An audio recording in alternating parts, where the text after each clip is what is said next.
Señores, ¿qué tal? Muy buenos días, qué bueno que estén con nosotros esta mañana. Nos sentimos muy felices y muy honrados de poder acompañarles como en cada jornada. Aquí estamos. Y hoy tenemos un día normal. Ayer tuvimos un día inusual, pero ya lo explicábamos en el aire. La gente que se suma a esta hora de la mañana que sepa que lo acontecido fue parte de un proceso que se está haciendo acá y que va a tener un resultado bueno. Eso es como cuando usted pinta la casa, que usted dice al final quedará linda. Bueno, pues en Telesistema estamos viviendo algo así. Y entonces hoy estamos ya listos, hemos compartido, hemos trabajado desde ayer para tener el mejor de los contenidos, eso esperábamos y agradecemos esa posibilidad. Buenos días a los que están a través del Canal 11 de Telesistema y por supuesto en nuestras redes que estamos transmitiendo en vivo. Muy buenos días, Indira Suero, ¿cómo amaneces? Hola Edith, saludos a todos ustedes. Veía ahora en el chat de YouTube que hay personas que escriben desde Roma, Italia y también desde La Vega. Entonces tenemos esa diversidad de gente que escribe en nuestro chat de YouTube. Desde La Vega. Desde La Vega, claro, tengo que resaltarlo. En nuestro chat de YouTube y que nos sigue a través de las redes sociales. Así como tú comentabas, ayer estábamos organizando varios temas técnicos. Lo comenté con algunas personas que se acercaron a mí ya de manera presencial. Me comentaban qué pasó, etcétera. Y yo, no, estamos preparándonos para ya entrar a otra etapa de la televisión dominicana. Así que agradecerles a ustedes que siempre están pendientes de todo lo que pasa aquí en este programa El Día. Ya que mencionaste Roma, qué fuerte lo que le han hecho al Papa Francisco. Yo tuve la posibilidad de entrevistar a uno de los asesores principales del Papa Francisco en materia de comunicación, que es un ciudadano colombiano.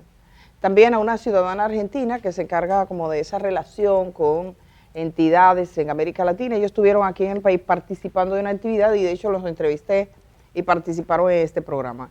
Y ellos hablaban de la necesidad de que los fieles católicos en el mundo entero apoyen al Papa Francisco y que aquellos que manifiesten su apoyo, decía que hay como una especie de lucha, entonces que el Papa está como sometido a esa presión. El Papa Francisco tuvo una reunión a puerta cerrada con obispos.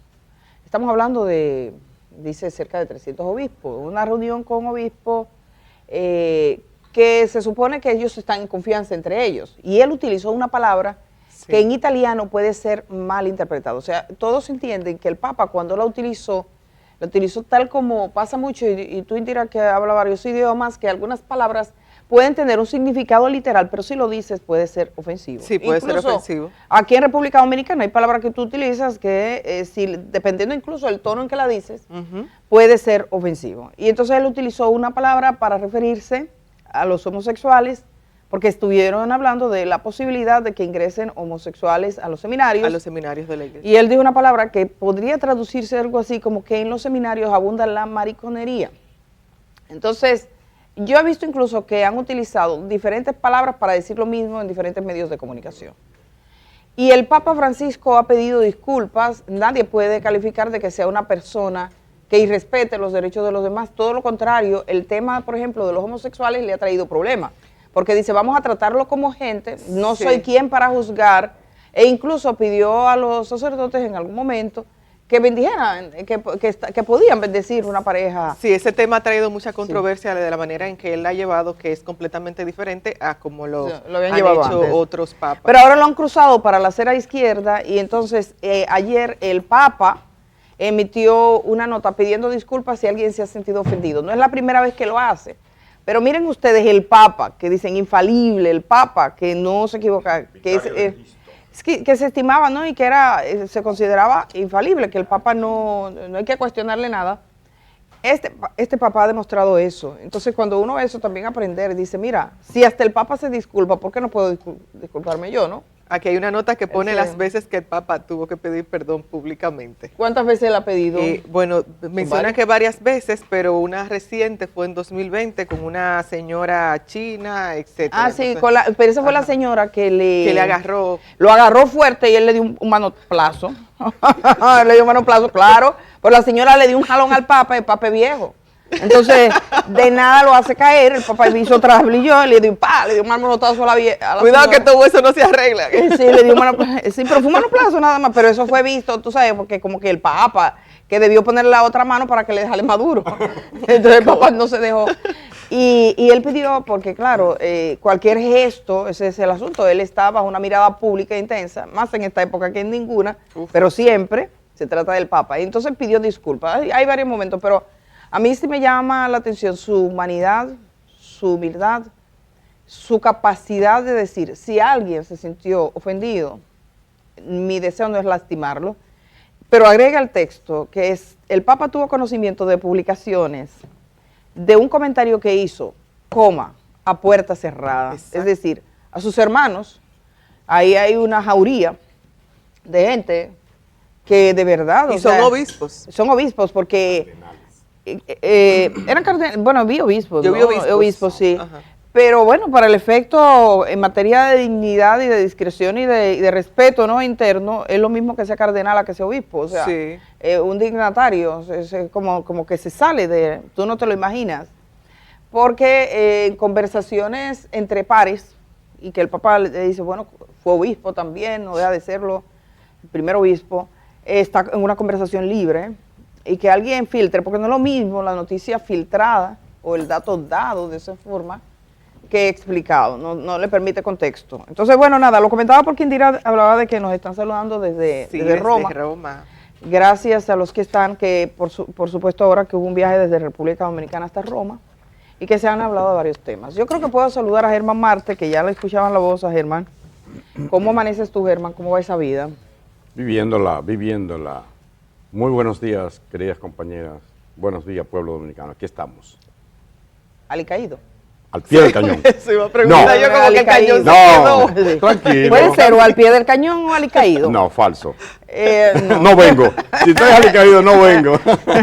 Entonces, buenos días a todos. Señores, miren, tenemos muchos temas en el día de hoy. Quiero avisarles desde ahora, hoy tenemos una entrevista que particularmente a mí me encanta esta posibilidad, porque creo que es necesario. Y la entrevista que tuvimos anteriormente con el Centro Económico del Cibao, incluso vi medios que tomaron porciones de las declaraciones que dio aquí el director del Centro Económico del Cibao con respecto a las encuestas, que cuando uno habla con él, quita muchos mitos. Por ejemplo, que el PRM siempre supo que Guillermo Moreno corría en desventaja porque en 7 estudios que se hicieron, en los 7 estaba así, que el presidente de la República perdió unos puntos al final. O sea, hubo un incremento de votos que no se esperaba al doctor Leonel Fernández. Voto oculto. Que hablaba en voto oculto, que algunos consideran que se dieron algunas razones para eso y luego lo podemos comentar. Y bueno, y que también, por ejemplo, la senaduría de San Pedro de Macorís se decidió en la última semana. Wow, sí. Que la senaduría de la provincia de la Altagracia, el contendor del electo senador, llegó a tener 25 puntos de ventaja por encima. Que las visitas del presidente de la República a esas localidades fueron claves, que cada vez que el presidente iba a un sitio aumentaba ese candidato hasta 7 puntos. Son de los detalles que nos están hablando del proceso electoral y que es bueno conocerlo y que es bueno saberlo y que es una oportunidad de saberlo en el momento, porque si no pasan los días y la conversación es otra. Entonces queremos tener este tipo de conversación, sobre todo porque aquí se ha hecho campaña contra las encuestadoras, se ha dicho muchas cosas y al final se ha demostrado que son estudios científicos, o sea, todo el mundo lo sabe, pero ¿cómo lo viven ellos? Hoy nos van a acompañar los ejecutivos de la encuestadora Gallup Dominicana, de la Gallup. Rafael Acevedo, que es una persona que es de esta casa, porque aquí trabajó en este programa, viene acompañado de sus 2 hijos, que son los que tienen ahora funciones ejecutivas dentro de la empresa, y entre los 3 nos van a explicar un poco, de turno en turno, cómo fue ese proceso para ellos, cómo lo viven, cómo viven las confrontaciones públicas que se generan y cuáles son los datos más relevantes que ellos encontraron, así como, por ejemplo, esta encuestadora que les estamos diciendo nos está dando datos pinceladas, porque sabemos que los estudios son mucho más profundos, de algunos datos que desconocíamos.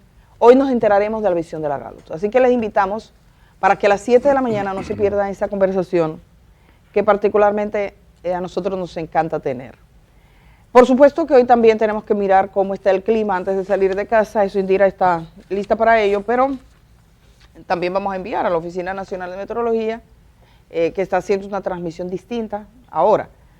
tenemos sin ir a lluvias todavía. Sí, todavía persisten las lluvias aquí en gran parte del territorio nacional e incluso algunas alertas que emitió la ONAMED. Por ejemplo, tenemos que en alerta hay 6 provincias y en aviso 4. Las que están en alerta, ¿cuáles son esas demarcaciones? María Trinidad Sánchez, Monseñor Noel, El Ceibo, que tengo una representante aquí al lado, Atomayor, Espaillat y Sánchez Ramírez. En avisos tenemos a 4 provincias que son Santiago, Monte Plata, La Vega, que no se queda, y La Altagracia. Y de acuerdo a lo que indica la ONAMED, se mantienen los niveles de alerta y estos avisos porque las precipitaciones ocurrirán pues en estas horas y esto podría provocar, como siempre tenemos que estar bien pendientes de eso, crecidas de ríos, arroyos y cañadas. Así que quienes se encuentran en estas provincias que mencioné, tanto las que están en alerta como las que tienen aviso,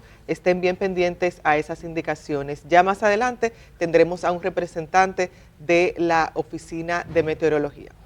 Bueno, pues así están las cosas esta mañana. Vamos a comenzar con una información y es que trascendente, de hecho es una de las más destacadas hoy y fue la condena a 5 años de prisión de una diputada todavía en ejercicio. En algún momento se vio como la idea de que iba a presentarse para una repostulación y yo no dudo incluso que pueda ganarle en esa circunstancia, pese a la investigación, porque así funciona, pero finalmente ella desistió de la idea de presentarse al proceso electoral que acaba de pasar, pero todavía hasta el 16 de agosto todos los diputados y senadores, así como esta administración ejecutiva, siguen estando vigentes, de modo que ella le toca una jurisdicción privilegiada. Esa jurisdicción es la Suprema Corte de Justicia. He visto y veo en las redes mucha gente que se pregunta, ¿y qué pasa con el esposo? ¿Qué pasa con los hijos? Esa parte. Dijeron en un momento, bueno, lo que deben saber es que cuando hay un senador, cuando hay un diputado, cuando hay una persona que por el cargo que ostenta tiene jurisdicción privilegiada, es decir, los tribunales comunes no le juzgan. Y eso tiene una razón de ser. Básicamente es que alguien en un rol tan delicado, tan decisivo y de un poder independiente como el poder ejecutivo, el poder legislativo no puede ser llevado a un tribunal común y corriente, sino allí donde se sopese debidamente, se considera que es la Suprema Corte de Justicia. A veces designa una sala o lo hacen los jueces en pleno.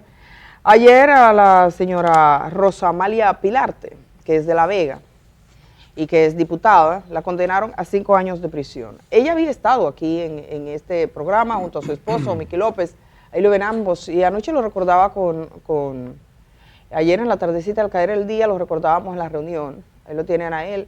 Ella va acompañada de sus hijos. Sí, que siguen también un proceso junto con el esposo. Pero ya común en un tribunal ordinario. Común. Exacto. Vamos a ver una nota que preparó Telenoticias que explica un poco el contexto de porque se esperaba en el día de ayer de esta condena, que para ella, bueno, pues supongo que entendía que tendría esa posibilidad, pero que ella ha tratado de tomar distancia, siempre dice yo no manejé recursos, él cree en la limpieza de los bienes que ostentan, muchas de las cuentas y de los dineros, de las operaciones que hicieron las empresas vinculadas a su esposo, estaban a su nombre y hay documentos que han circulado, son cantidades fabulosas, económicas fabulosas, pero ella dice yo no tenía razones para dudar, pero quiero decir que yo no tengo nada que ver.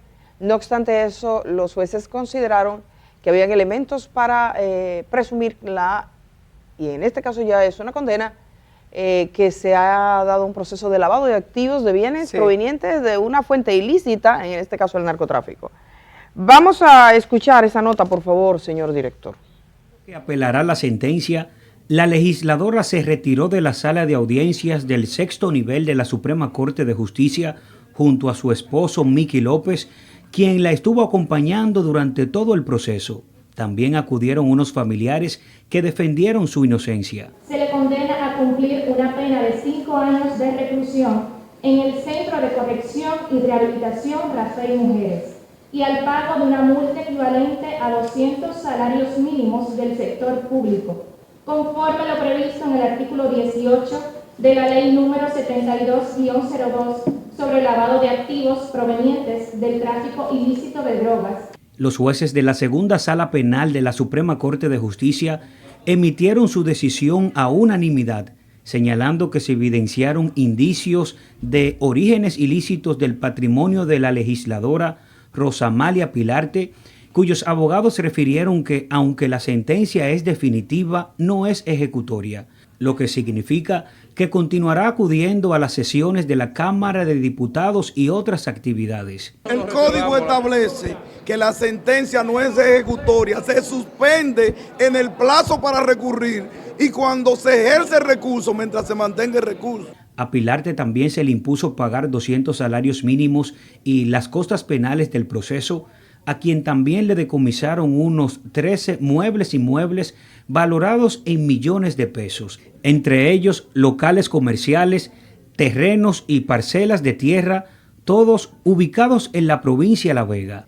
El Ministerio Público solicitaba 10 años de prisión en la cárcel de Najayo en San Cristóbal, así como el pago de una multa equivalente a 400 salarios mínimos, señalando que la diputada del Partido Revolucionario Moderno colocó en el mercado financiero más de 2.593 millones de pesos provenientes de actividades del narcotráfico. Los jueces han valorado justamente las pruebas aportadas por el Ministerio Público y en virtud del artículo 338 del Código Procesal Penal han a unanimidad producido una sentencia condenatoria. La lectura íntegra de la sentencia está programada para el 19 de junio de este año a las 11 de la mañana. Desde la Suprema Corte de Justicia, para Telenoticias, Gregory González. Bueno, este trabajo lo cubrió ayer, esta audiencia, Gregory González. Era un momento importante porque se definía el futuro en materia penal de esta legisladora, que es una legisladora más de los que han sido condenados hasta el momento, sí, y que más adelante lo tenemos porque queremos recuperar, señor director, este video que es ella y su marido, sí, que están, sería bueno verificarlo porque tengo coincidencia de número con otro, verifican a ver por favor, pero entiendo que es el 2. Pilarte y marido, dice. Exacto. Rosa Pilarte y su esposo, que estuvieron en este programa. Es una entrevista que nosotros podemos recuperar en algún momento para entender cómo lo ven ellos y cómo explican también los bienes que tienen, lo acumulado, que estamos hablando de una cantidad fabulosa. En la nota menciona, Gregory mencionaba que eran más de 2.000 millones, pero exactamente lo que indica el Ministerio Público es que ella, se colocaron unos 4.418 millones de pesos en el sistema financiero y el Ministerio Público hace una diferencia entre lo que ella obtuvo como empleada en salud pública y demás desde el 2003 hasta el 2020 y de acuerdo al Ministerio Público lo que ella obtuvo fueron 7.400.000. Yo siempre Entonces, me llamo de un año para otro aparece toda esta cantidad de dinero y ahí es que el Ministerio Público... Haga usted, amigo, el ejercicio en su casa y comience a contar a ver cuánto le lleva llegar hasta 1.000. Luego intente, que yo sé que no tendrá tiempo, llegar hasta 1.000.000, 1, 2, 3, 4, 5. Luego llegar a 4.418 millones de pesos. Eso es demasiada plata. ¿Qué dice? Demasiado que dinero. lo acumularon, él dice que es la suma de todo. Ajá, ella que solo había declarado 15.900.000 pesos, creo que dice el expediente. Esa cifra irrelevante había movido, según la acusación, y eso es con datos de los bancos, ¿verdad que sí? Había movido más de 2.000... 4.000 y pico de millones. Sí, 4.000 millones es lo que envuelve todo la red esta que le atribuyen cabeza a su marido, ¿verdad? Y que está siguiendo el proceso, su marido y sus hijos, dueños del pero helicóptero. El Ministerio Público la señala aquí, la acusada Rosamalia Pilarte López integró en la economía dominicana mediante la colocación en el sistema financiero la suma millonaria de 4.418 millones. Y dice que fue en la banca. El ministerio la señala. Entonces, no puede alegar que no sabía, que no nada. ¿De dónde sale tanto dinero? ¿De un pollito? Sí, lo que pasa es que ella sostiene que, vamos a escuchar lo que dice, pero que es una entrevista más amplia. Lo que sostenía era que las empresas hacían operaciones a su nombre que no necesariamente ella estaba al día o que fueran suyos, sino que eran situaciones familiares. Quisiera pedir ese momento, solo hemos escogido uno, es una entrevista más amplia, hoy la vamos a estar en nuestras redes puntualizando por si ustedes quieren ver, porque no ha sido un juicio que se ha emitido, las declaraciones, de hecho ella ha hablado poco, solo dijo, por ejemplo, ahora al final que van a apelar esa decisión, ratifica su inocencia. El otro día lloró en audiencia y decía que entiende que había como si fuera un malestar en su perjuicio, ¿no? Le llegó a llamar show al procedimiento, o sea, y de que todo eso le había afectado desde el momento que comenzó. Y tenemos que recordar que esto comenzó en la gestión anterior, o sea, no en esta gestión. Estaba entonces la Procuraduría General de la República, Jean Alain Rodríguez, cuando los fiscales desde La Vega del 20 fueron. ya era investigada. Exacto, estamos hablando que fue previo al proceso electoral, que ahí hubo todo ese episodio o elemento también de que era una campaña electoral.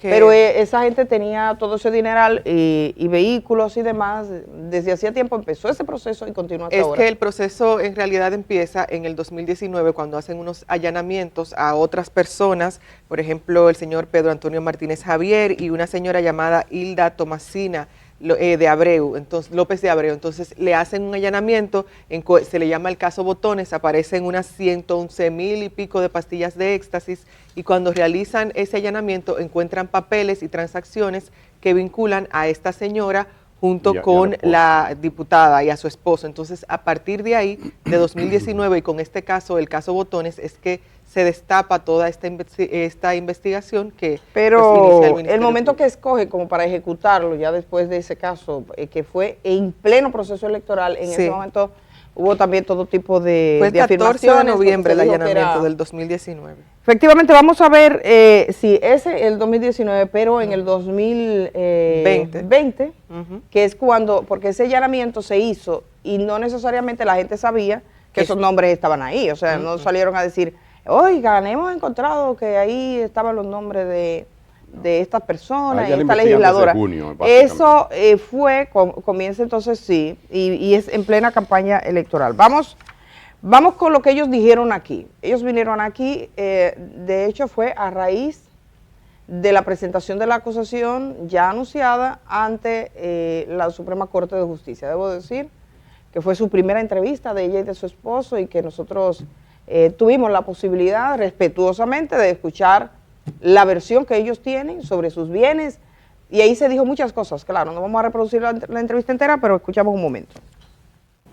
Cuando tú tienes una pareja, tú estás casada, mira la empresa de tu esposo, va donde él está trabajando, la ve estructurada, tu esposo tiene problemas, entonces tiene una cuenta que es de la familia, vamos a decirlo así, porque de las empresas. Como si él hace alguna transacción, yo no puedo estar detrás de él. ¿De qué está? ¿De qué lo otro? Él es el presidente de esa empresa, él tiene que manejar esa empresa. Y yo me dedicaba a mis quehaceres odontológicos, pero no quiere dejar dicho que yo no sé nada de él específicamente. Yo te tengo que decir a ti que yo no sé de las cuentas específicamente los clientes que él trataba, porque él era el presidente de la empresa, tenía una empresa estructurada. Miki López, su esposa, esa es la respuesta que ha dado, y ustedes tienen casos judiciales independientes. Sí. Hay un proceso que se abrió para usted, sus hijos y otras personas, y ella, como tiene una jurisdicción especial, está en la Suprema Corte de Justicia. Por ser diputada. Por ser diputada de la República. Digamos que en lo que a ella respecta, ¿usted se hace absolutamente responsable de lo que pasó con esas cuentas? Totalmente. ¿Usted responde por esa cuenta? Claro. Mira algo, Eric. Hablan de miles de millones de pesos, pero en el tiempo, y es lo que entra y lo que sale, te lo suman juntos. Pero, ¿dónde está el delito precedente? Oye, pero tiene una colección de carros y de helicópteros. Ahí tienen, bueno, ahí está la respuesta de Miki López. ¿Qué dice Miki López? Que primero nos contó de dónde venía, que había tenido una granja de pollos, que había comenzado a trabajar arduamente, que había sido un trabajo de mucho tiempo, y que les había ido bien en los negocios. Y que la suma que se estaba dando era la suma de todas las operaciones de la vida económica de ellos. Ajá. Sí. Pero oye, entonces. Sí, entonces, eso es lo que sí. dice, ¿verdad? Sí. Yo te voy a decir todas las cosas que le incautaron para que él me diga después eso. Y que se hacía responsable. O sea, él dice, los bienes son de procedencia lícita, pero yo soy responsable. Y ella dice, yo no voy a estar revisando cuentas. Eso es muy difícil. Incluso si al final puedes demostrar que estaba totalmente alejada. Yo estaba una vez cubriendo justicia y recuerdo la primera vez exactamente que escuché un término que me llamó la atención en materia de lavado de activos, que un abogado habló de la ignorancia conveniente. O sea, cuando usted ignora, o decide ignorar todo ese entorno. Este es un caso sumamente complejo, de difícil salida. O sea, no es un caso donde exista duda por la magnitud económica, y que Germán ahora va a documentar un poquito más, de que va a terminar con un dictamen. Me parece que ha sido una sentencia dentro de lo grave y la gravosidad que puede representar una acusación por lavado de activos. Ha empezado por un escalón bajo, sí. Porque el lavado de activos hasta 20 años le puede suponer. Es decir, le pusieron lo mínimo prácticamente. O sea, ella puede decir que está comenzando ese proceso judicial. Uno sabe que toda la gente, cuando llega ese momento, cuando llega esa hora, es la hora como del desplome, que tú te encuentras con un juez y te condena. Sobre todo cuando estás habituado a tener poder de diferentes tipos, porque aquí el tema es que era un poder económico, empresarial y político. Pero entran a la política, que en el tema político en muchos lugares es un punto de inflexión, es un punto que llama poderosamente la atención. Cuando la gente hace eso, concentra las miradas, dinero. Que yo por ejemplo pienso que, mira, fíjate que es alguien que tenía un pleito con el marido, con Miguel Gutiérrez. Miguel Gutiérrez ingresa al Congreso y Estados Unidos le dice pare. ¿Significa que Estados Unidos se dio cuenta en ese momento? Probablemente no. Él terminó admitiendo unas responsabilidades en Estados Unidos. Estados Unidos tiene en sus procesos judiciales, usted encuentra que cuando está conociendo casos como el de Gutiérrez, le sacan una conversación que sostuvo 8 años antes. No se desesperan, van lentamente. Y entonces le dijeron, mire, aquí usted tiene. Entonces yo, sí, es verdad. Pero cuando ingresa a la política, eso es como echarle levadura a una masa de harina. Eso rápidamente llama la atención al mundo entero porque existe mecanismo, es un punto, es un foco. Yo no dudo que en este caso el tema político también, o sea, el ingresar a la política misma, como activa, en este caso llamó la atención de las autoridades dominicanas, pero puede llamar la atención de cualquier autoridad. Y estamos hablando de una cantidad importante de dinero que ya tendremos ocasión, sobre todo en el juicio de fondo de Miki López, que será un juicio más abierto, porque hasta ahora lo que si se cubre, porque eso está en La Vega, y aquí cubrimos lo que pasa aquí en el distrito prácticamente. Pero ese es un problema, ese se cubrirá. Hay bultos, ahí habrá. Hay bultos que no se pueden ocultar. Tú lo tapas, pero la gente sabe que hay un bulto ahí. Bueno, decir entonces que esta decisión es de la segunda sala de delitos que conocen esos términos, la segunda sala penal de la Suprema Corte de Que ahora Justicia. Cuando ella apele, ella dijeron que iban a apelar, entonces ¿a quién le toca? A la Suprema en pleno. Suprema. ¿Por qué? Porque se trata de la legisladora, ¿cierto? Entonces ellos tienen como una jurisdicción privilegiada, así se llama. A esta señora, además de los 5 años de prisión en Rafey, le han decomisado 14 bienes. Oigan ustedes, solo el metraje, vamos a decirlo así, la proporción, el tamaño de las parcelas, de los terrenos y de otros bienes. Una porción de terreno con una extensión superficial de 3.081 metros cuadrados, ubicado en la parcela tal y tal, eso en La Vega. Un inmueble identificado como una porción de terreno con una extensión de 3.081, también otro casi igual. Sí, la misma cantidad, parece que lo dividieron en dos. Eso en el Quemao, en la Manga Larga, La Vega.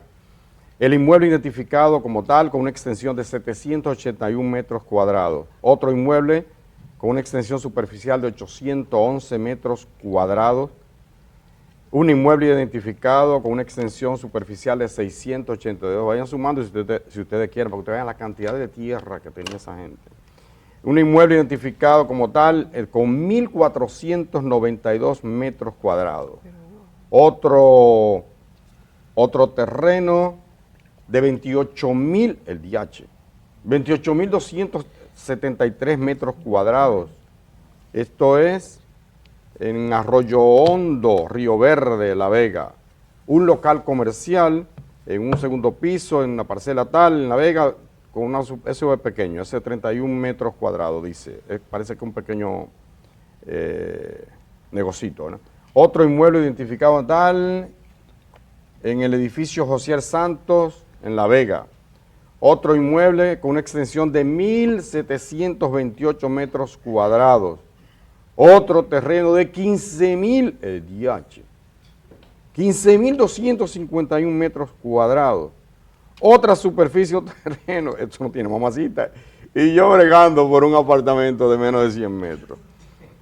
Una porción de terreno con una extensión de 11.314 metros cuadrados. Aquí está otro terreno, bueno, esto no tiene más.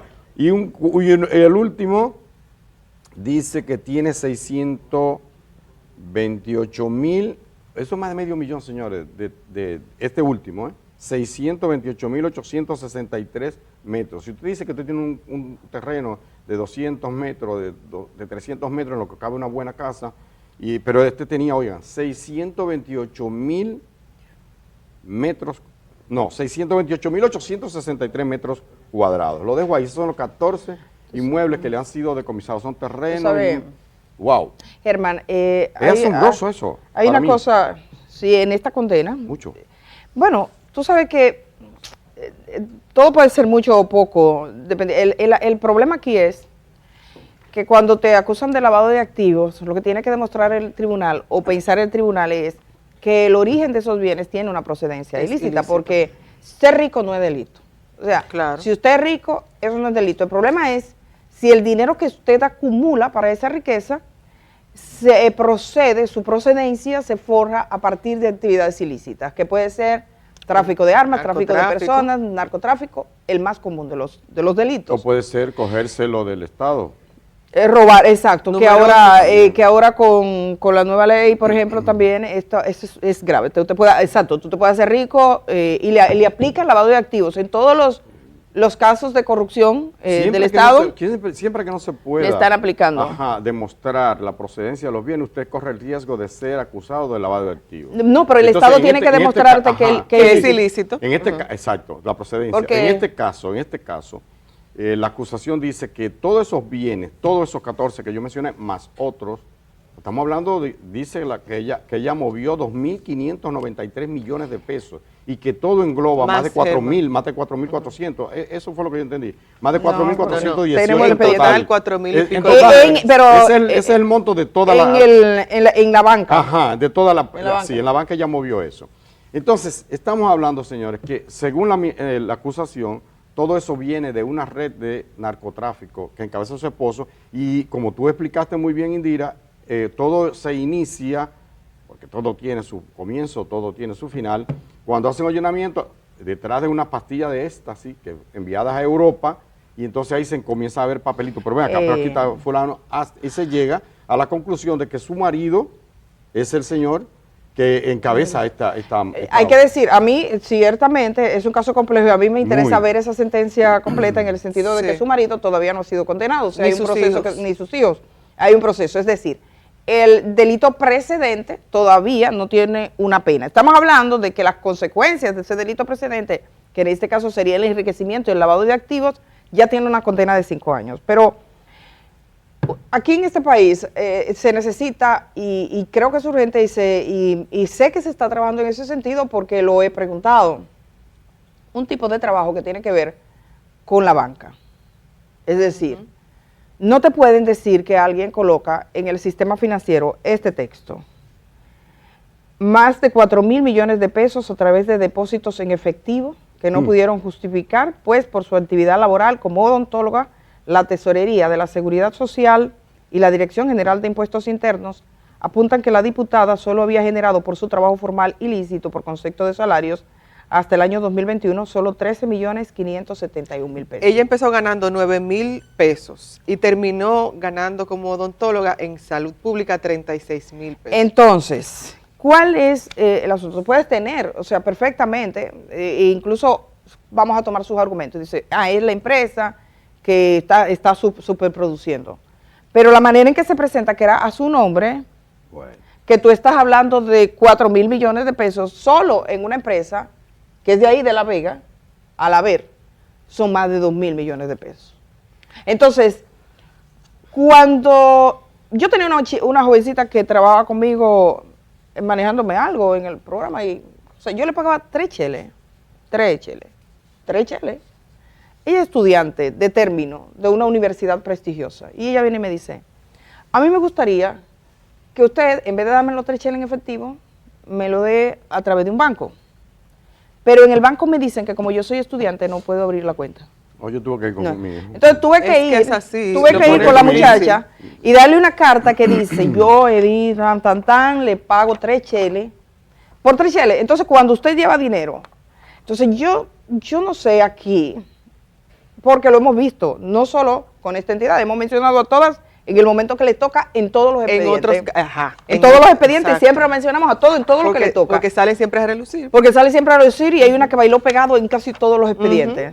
Entonces, que me duele más por el Estado Dominicano. Exacto. Entonces, las tareas, aquí en República Dominicana hubo una tarea, es un tema sumamente delicado porque es un tema del que casi nadie habla por las implicaciones que tiene. Pero nosotros no podemos curar una herida poniéndole un vendaje sin la curación previa, o sea, para cubrirla nada más. De la tapa, eso es un desastre. Nosotros aquí tuvimos una experiencia en entidades bancarias, 2001, que hubo un colapso por unas situaciones que se dieron. ¿Y qué pasó? República Dominicana dijo, no, vamos a tomar medidas previsorias, vamos a tener unas nuevas reglas, unas nuevas normas, ninguna banca puede tener negocios vinculados que no le generen dinero, hicieron una limpieza. Y yo recuerdo haber leído muchos documentos, incluyendo esos análisis que hizo el Fondo Monetario Internacional en República Dominicana. Y varias entidades tuvieron que ajustarse, algunas desaparecieron, otras no volvieron y algunas personas fueron condenadas. Entonces lo que estamos mirando es que a mucha gente le cuesta mucho sacar algún producto. Presentar, tú tienes que justificar. Entonces aquí en ese tipo de procedimiento hay algo que no cuadra. Por lo tanto, y yo debo decir que es una preocupación que no es de ahora, yo sé que esto es un tema delicado, no es que uno quiera escandalizar a nadie, sino que las autoridades dominicanas, y en este caso tengo entendido que se está haciendo, es tomar las reglas y las normas para que este tipo de cosas no nos pasen. Yo pienso, Edith, para que no nos pasen, para que las cosas queden claras y queden justificadas. Además de eso que tú apuntas sobre la banca, ayer, por ejemplo, veíamos que el PRM se reunió para hacer una especie de análisis sobre los resultados de las elecciones y demás. Pero en ese encuentro, tanto José Ignacio Paliza como la doctora Milagros Ortiz Bosch se refirieron, porque les preguntaban los periodistas al caso de Rosamalia Pilarte y decían que sobre la importancia, lo que tienen ellos que hacer de cara ahora al futuro, de lo que pasaría con la curul de esta diputada, pero yo pienso que así como tú mencionas que la banca aquí en República Dominicana tiene que revisarse, insistimos y lo hicimos durante todo el proceso de las pasadas elecciones porque veíamos algunos candidatos con señalamientos ante la justicia que se mencionan en expedientes, entonces insistimos en la necesidad de que los partidos hagan ese análisis interno para ver quién pasa y quién no pasa, porque cuando esta señora obtiene la diputación por La Vega, ella tenía un proceso en curso y aún así el partido continuó con ella, continuó apoyándolo. Y los electores votaron. Y eso iba a decir, y no solamente el partido, sino la sociedad, las personas que votaron por ella. Tenemos a diputados de las pasadas elecciones que resultaron electos, que fueron los más votados en sus demarcaciones y que esas personas personas tienen procesos o se mencionan de algún otro modo en expedientes de mucho dinero, de desfalco de mucho dinero aquí en el país. Entonces también, ok, los partidos hacen su trabajo y aplican filtros, pero nosotros como sociedad, si bien no juzgamos, no somos Suprema Corte de Justicia, tampoco acusamos directamente porque no somos el Ministerio Público, pero tenemos que tener la cabeza para decir, bueno, esta persona la están señalando por tal y tal cosa, déjame yo reservar mi voto o votar por alguien más en lo que a esa otro le resuelven o tiene algún proceso ya en la justicia, pero ¿cómo va a ser que estas personas que tienen esos procesos sean los más votados en su demarcación? Que tiene mucho que ver Ahí con la disponibilidad también del dinero. Mira, aquí me está, tenemos una pausa, pero... Me está diciendo una colega que nos sigue, Ana María Ramos, que además tiene una... saludos, Ana María. Saludos, Ana María, querida. Dice, lo sumé para un periódico que ella tiene, un periódico inmobiliario. Dice, casi lo que yo sumé, lo que yo dije ahorita. La lista de terreno. Ajá, 700,000 metros cuadrados el Pipo en La Vega. 700,000 metros cuadrados. Mucho terreno. Sí, para ir un poco a la historia de cómo dicen ellos que gestionaron toda esa riqueza, les invitamos a ver la entrevista que la vamos a estar subiendo en a nuestras redes, en nuestro canal. Vamos a poner el enlace para que la gente pueda verlo. Y si es como si él entra dice, el día RD junto. Si es como él dice, es una maravilla de cómo hacerse rico a través de pollo, de huevo y de cosas. Entonces, ¿cómo rinden esos pollos? ¿Cómo se han multiplicado? Bueno, hay un hecho. La diputada Pilarte ha sido condenada. No se presentó, en un primer momento parecía que se iba a presentar de nuevo. Hay que revisar también nuestra política, que el dinero mueve todo, porque lo que se suda no se vota. O sea, el dinero sudado difícilmente... Entonces, necesita mucho dinero y vamos a encontrar casos similares. Ella va a apelar, eso será conocido entonces por la Suprema Corte de Justicia. Uno de los problemas que tienen las personas que son sometidas en esta jurisdicción, aunque le llaman privilegiada, para mí, de privilegio poco, porque claro, porque se le limitan las instancias de apelación. Bueno, en vez de ir a una corte, directamente, puede ir a la corte, sí, puedes ir a una corte, después que vas a la corte vas a la Suprema, después entonces puedes seguir, pero es más limitado. Vamos a ir a la pausa y cuando regresemos tenemos más esta mañana, tenemos más en el ámbito político y quiero recordar que hoy vamos a estar hablando con los responsables de la firma encuestadora Gallup en República Dominicana. Importante hablar sobre qué pasó, qué pasan con las encuestas e incluso esta firma en particular sufrió un tipo de acoso bochornoso con la intervención del teléfono de uno de ellos.